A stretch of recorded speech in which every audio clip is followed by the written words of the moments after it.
Good morning दोस्तों, स्वागत है आपका आज के मुख्य समाचारों में। जी हां दोस्तों, आपको यहां पर देखने को मिलेंगी सुबह से लेकर शाम तक की तमाम बड़ी खबरें मुख्य समाचार ब्रेकिंग न्यूज अपडेट्स के रूप में। तो दोस्तों, आप सभी लोगों से रिक्वेस्ट है इस वीडियो को ज्यादा से ज्यादा लाइक और शेयर करें। तो दोस्तों, सीधे चलते हैं आज की पहली बड़ी खबर की ओर। IPL 2022 auction, IPL mega auction हुआ खत्म। फ्रेंचाइजियों ने 2 दिन में 550 करोड़ रुपए लुटाए, कुल 204 खिलाड़ी बिके। जी हां दोस्तों, आईपीएल का मेगा ऑक्शन खत्म हुआ। 2 दिन तक बेंगलुरु की होटल आईटीसी गार्डनेस में चले इस इवेंट में कुल 204 खिलाड़ी बिके। इनमें 137 भारतीय और 67 विदेशी खिलाड़ी रहे।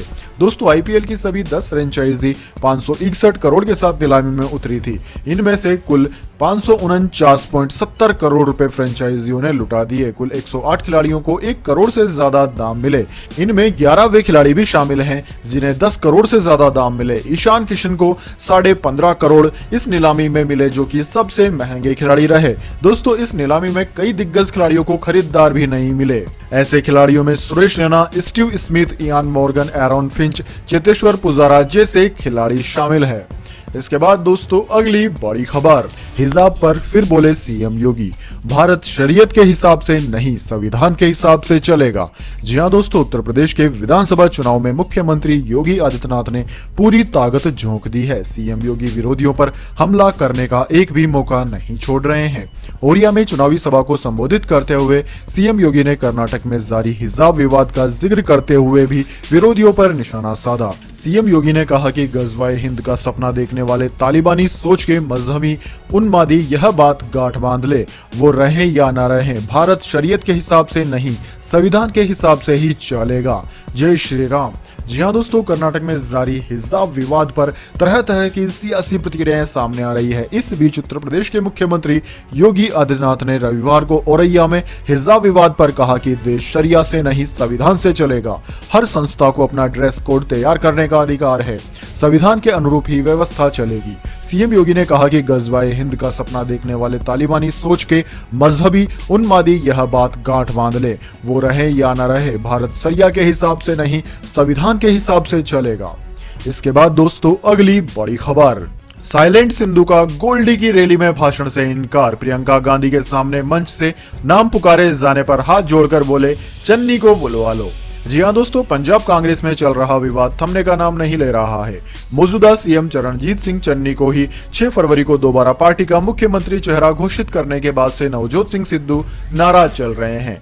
सिद्धू का रोष रविवार को धुरी में कांग्रेस महासचिव प्रियंका गांधी की रैली में भी सामने आया। धुरी में कांग्रेस प्रत्याशी दलबीर सिंह गोल्डी की रैली में सिद्धू ने भाषण देने से इनकार कर दिया। स्टेज से नाम पुकारे जाने के बाद सिद्धू उठे, हाथ जोड़े और चन्नी की ओर इशारा कर बोले कि इन्हें बुलवा लो। चन्नी को सीएम चेहरा घोषित करने के बाद से ही नवजोत सिंह सिद्धू साइलेंट है।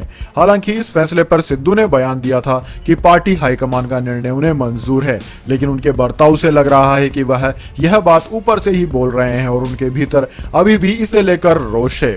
दोस्तों, कांग्रेस नेता सुनील जाखड़ ने के भाषण के बाद मंच से दलबीर सिंह गोल्डी की पत्नी सिमरन खंगूड़ा ने नवजोत सिंह सिद्धू को भाषण के लिए आमंत्रित किया था।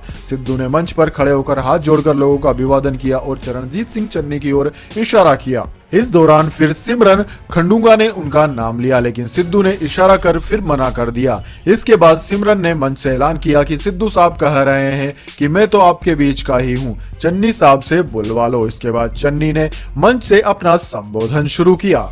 इसके बाद दोस्तों, जान लेते हैं अगली बड़ी खबर। 5G का इंतजार करने वालों के लिए अच्छी खबर, मार्च तक पूरी होगी 5G स्पेक्ट्रम की नीलामी। 4G से 10 गुना तेज इंटरनेट का उठा सकेंगे लुफ्त। जी हां दोस्तों, बिल्कुल सही सुना। 5G का इंतजार अगर आप भी कर रहे हैं तो आप सबके लिए खुशखबरी है। दरअसल दोस्तों, वित्त मंत्री निर्मला सीतारमण ने अपने बजट भाषण में बताया कि इस साल 5G स्पेक्ट्रम नीलामी पूरी कर ली जाएगी। वहीं दूरसंचार मंत्री अश्विनी वैष्णव ने फरवरी के शुरुआत में कहा कि टेलीकॉम रेगुलेटरी यानी कि ट्राई ने उन्हें बताया है कि मार्च तक स्पेक्ट्रम नीलामी के लिए प्रोसेस शुरू करके इसे जल्द पूरी कर लिया जाएगा। इसी के साथ टेलीकॉम रेगुलेटरी के शीर्ष अधिकारी की माने तो मई में 5G स्पेक्ट्रम नीलामी होने की पूरी उम्मीद है। ऐसे में 5G का इंतजार करने वाले लोगों के लिए खुशी की बात है। अगर दोस्तों सब कुछ समय पर हो जाता है तो जल्द ही आप 5G का लुफ्त उठा पाएंगे। और वैसे भी अब तो नए मोबाइल फोन जो भी आ रहे हैं वो सब 5G बिल्ड आ रहे हैं। दोस्तों आपको बता दें क्या क्या फायदा होगा अगर 5G आ जाता है। तो अपलोडिंग और डाउनलोडिंग स्पीड तेज हो जाएगी, वीडियो कॉलिंग में आपको किसी भी प्रकार की दिक्कत नहीं आएगी, स्मार्ट कनेक्टिविटी वाले डिवाइस के उपयोग बढ़ जाएंगे। दोस्तों online video streaming high video quality पर बिना परेशानी के आप कर पाएंगे।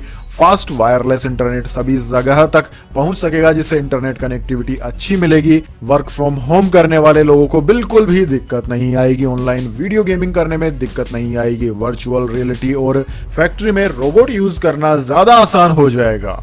हालांकि दोस्तों यह आपकी जेब पर भारी पड़ सकता है, क्योंकि दोस्तों 5G नेटवर्क यूज करने के लिए आपके पास 5G सपोर्ट वाला मोबाइल होना चाहिए। यदि आपके पास 5G सपोर्टेड मोबाइल फोन नहीं होगा तो आप 5G का मजा नहीं ले पाएंगे, और अगर आप 5G सपोर्ट स्मार्टफोन खरीदेंगे तो आपको नया फोन लेना होगा। इसके बाद दोस्तों अगली बड़ी खबर, कर्नाटक हिजाब विवाद में पाकिस्तान के बाद अब अमेरिका भी कूदा, राजदूत ने कही यह बात। जी हां दोस्तों, कर्नाटक हिजाब विवाद में पाकिस्तान के बाद अब अमेरिका की भी एंट्री हो गई है। जो बाइडेन एडमिनिस्ट्रेशन में अंतर्राष्ट्रीय धार्मिक स्वतंत्रता मामले के राजदूत राशिद हुसैन ने कहा कि कर्नाटक सरकार को इस पर फैसला नहीं करना चाहिए कि कोई मजहबी पोशाक पहने या नहीं। भारतीय मूल के हुसैन ने अपने आधिकारिक ट्विटर हैंडल पर कहा कि किसी व्यक्ति की मजहबी आजादी सुनिश्चित करने के लिए उसे उसके हिसाब की पोशाक पहनने की आजादी दी जानी चाहिए। अमेरिका की जो बाइडेन सरकार के इस अधिकारी ने ट्वीट में लिखा कि अपनी मजहबी पोशाक पहनना भी धार्मिक स्वतंत्रता का हिस्सा है। भारतीय प्रदेश कर्नाटक को मजहबी पहनावे की अनुमति निर्धारित नहीं करनी चाहिए। स्कूलों में हिजाब पर पाबंदी मजहबी आजादी का हनन है और महिलाओं एवं लड़कियों के लिए खास धारणा बनती है और उन्हें हाशिए पर धकेलती है। इसके बाद दोस्तों अगली बड़ी खबर, यूपी इलेक्शन 2022 में अखिलेश यादव का बीजेपी पर निशाना, कहा जो जितना बड़ा नेता वो उतना बड़ा झूठा। जी हां दोस्तों, सपा सुप्रीमो अखिलेश यादव ने रविवार को हाथरस की सिकंदराव विधानसभा में चुनाव सभा पर 3 जनपदों के मतदाताओं को लुभाया। अखिलेश यादव ने कहा कि आपको पहले चरण के चुनाव की हवा का पता चल गया होगा, आपसे दूर नहीं है वे जिले जहां वोट पड़े हैं। कहने को हर दल कुछ ना कुछ कह रहा है, लेकिन पहले चरण में ही उत्तर प्रदेश का माहौल बदल गया है। अखिलेश यादव ने कहा कि अलीगढ़ के जिले के लोग जानते होंगे बीजेपी का सफाया हो चुका है। झूठ इसलिए बोल रहे हैं कि 5 साल में इन्होंने जो काम करना चाहिए था वह नहीं किया। डबल इंजन की सरकार में एक ही चीज डबल हुई, वह है भ्रष्टाचार। उनका छोटा नेता है तो वह छोटा झूठ बोल रहा है, बड़ा नेता है तो बड़ा झूठ बोल रहा है, सबसे बड़ा नेता है तो वह सबसे बड़ा झूठ बोल रहा है। जिन लोगों ने अखबार पढ़ा होगा वे जानते हैं कि गुजरात का एक व्यापारी 28 बैंकों का पैसा लेकर भाग गया। अखिलेश यादव ने कहा कि वे कहते थे कि हवाई चप्पल पहनने वाले हवाई जहाज में चलेंगे, लेकिन ये छोटे वाहन भी नहीं चला पा रहे। समाजवादी सरकार जरूरत पड़ने पर पेट्रोल डीजल भी फ्री देगी, बिजली 300 यूनिट फ्री देंगे। सपा ने कारखाने बनाए बिजली उत्पादन के, वहां से दिलाएंगे। बजट से हर साल का 300 करोड़ बिजली फ्री देने पर जोर दिया जाएगा। इसके बाद दोस्तों अगली बड़ी खबर, LIC ने IPO के लिए सेबी में दाखिल किए ड्राफ्ट पेपर्स, 5% इक्विटी बेचने की दी जानकारी। जी हां दोस्तों, देश की सबसे बड़े IPO की तैयारियां तेज हो गई है। केंद्र सरकार ने रविवार को market regulator securities and exchange board of India यानी कि सेबी के पास जीवन बीमा निगम IPO के इनिशियल पब्लिक ऑफर के लिए ड्राफ्ट पेपर्स दाखिल कर दिए हैं। इन पेपर्स में सरकार ने LIC में करीब 5% इक्विटी को IPO के जरिए बेचने की जानकारी दी है। सूत्रों के मुताबिक LIC का IPO मार्च में कैपिटल मार्केट में आने की संभावना है। दोस्तों केंद्र सरकार के investment and public asset management department के सचिन तुहिन कांत पांडे ने ट्वीट में इसकी जानकारी दी। उन्होंने कहा कि आज LIC के IPO के लिए सेबी के पास ड्राफ्ट जमा कर दिया गया है। सूत्रों ने बताया कि सेबी में दाखिल ड्राफ्ट रेट हेरिंग प्रोस्पेक्ट्स में बताया गया है कि सरकार LIC के 31 करोड़ इक्विटी शेयर्स बेचेगी। इसके बाद दोस्तों अगली बड़ी खबर, वैलेंटाइंस डे पर पाकिस्तानी मेडिकल कॉलेज का निर्देश, लड़कियों से 2 मीटर की दूरी बनाए लड़के।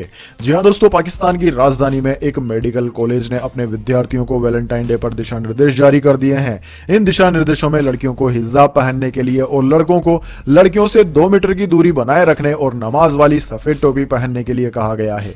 एक खबर में यह जानकारी दी गई है। दोस्तों समाचार पत्र फ्राइडे टाइम्स की खबर के अनुसार Islamabad international international medical college ने शनिवार को एक परिपत्र जारी कर विद्यार्थियों को वैलेंटाइन डे समारोह और इससे जुड़ी ऐसी गतिविधियां जो युवाओं को गलत रास्ते पर ले जाती है में शामिल होने से मना किया गया है।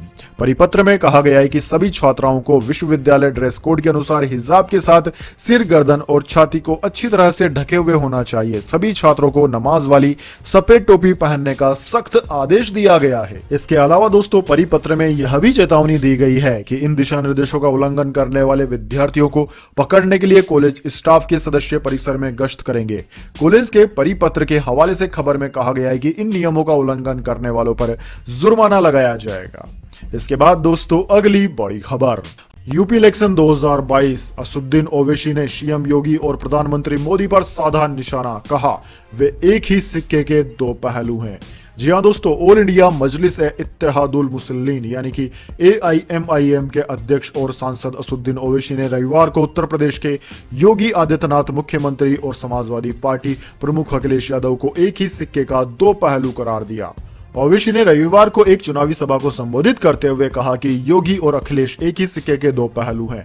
उन्होंने जनता के सामने तीसरे विकल्प के रूप में भागीदारी परिवर्तित मोर्चा पेश किया। दोस्तों आपकी जानकारी के लिए बता दें, उत्तर प्रदेश के विधानसभा चुनाव के लिए ओवैसी और जन अधिकार पार्टी में अध्यक्ष और प्रदेश सरकार के पूर्व मंत्री बाबू सिंह कुशवाहा ने backward and minority community employ federation के अध्यक्ष वामन मेश्राम के साथ मिलकर इस साल 22 जनवरी को नया गठबंधन भागीदारी परिवर्तन मोर्चा बनाने का ऐलान किया। बाबू सिंह कुशवाहा इस मोर्चा के संयोजक बनाए गए हैं। दोस्तों यह थी आज की तमाम बड़ी खबरें। इसके बाद दोस्तों अब बारी आती है आज के माइंड क्विज क्वेश्चन की।